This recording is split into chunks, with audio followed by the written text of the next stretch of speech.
Hey, it's Ernest from TripAstute. In this video, we're doing a follow-up retrospective on what we learned about the UK after making a video about it.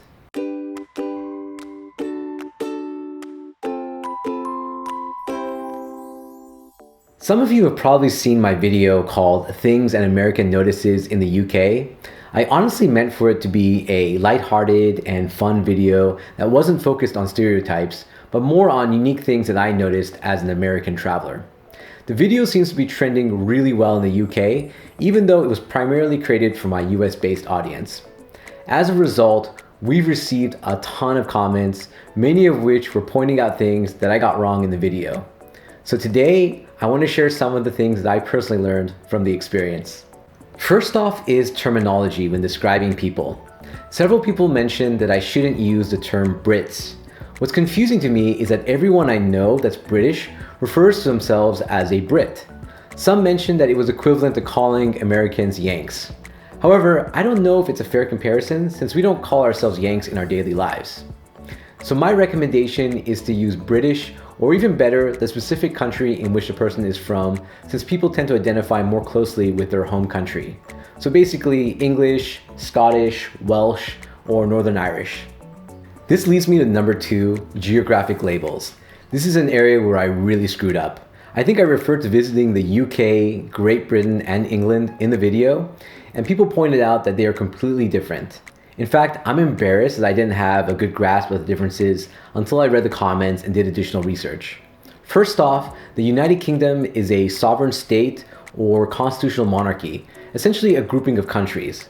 This includes the countries of England, Scotland, Wales, and Northern Ireland. Great Britain, on the other hand, is the island which is made up of England, Scotland, and Wales. This doesn't include Northern Ireland. Confusing, right? I might just use British Isles from now on just to be safe. Okay, maybe not, since that includes the whole of Ireland, but just be careful when using these terms. I honestly felt bad for being so loose with my geography and labels, so I sincerely apologize if I offended or annoyed anyone. Number 3, plugs. In the video, I made reference to the fact that the plugs in the UK are extremely large when compared to the US plug. I think we received over 1,000 comments explaining that I was downplaying the safety features of the plug.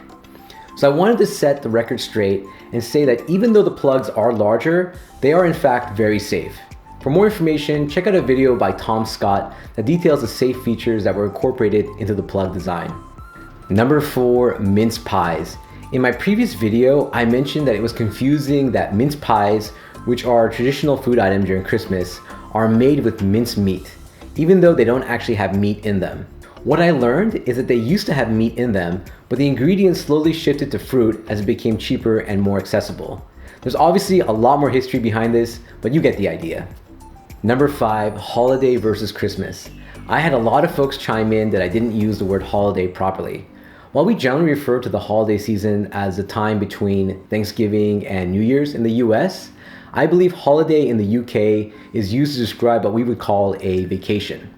It seems like in the UK, people simply refer to the time we call the holiday season as Christmas. In the US, the word holiday can mean any specific day off from work, but if you say holiday season, you're generally referring to the month of December. Number 6, there's more to England than London. I really like the city of London. I think it's such an incredible multicultural city that's filled with so much history and life. Though a lot of British people reminded me that there is so much more to England and the UK as a whole than London.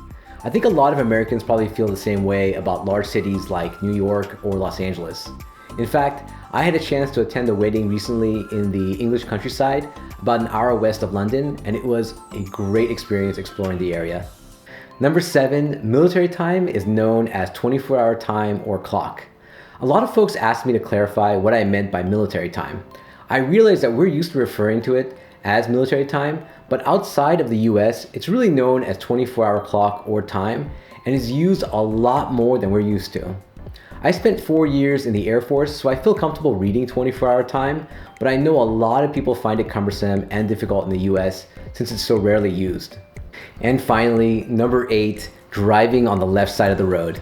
While I was correct in pointing out that people drive on the left side of the road in the UK, I definitely misspoke when I said it was just a handful of countries. It turns out that a handful is more like 30% of the world, so I stand corrected. So that's a wrap up of some of the things that I learned since creating my previous video.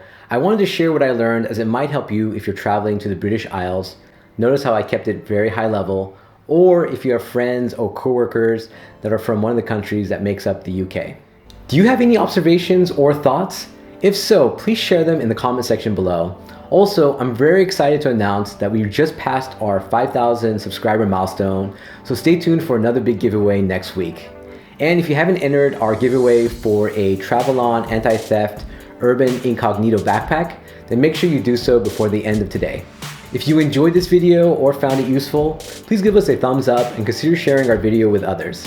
Until next time, travel safe, travel smart.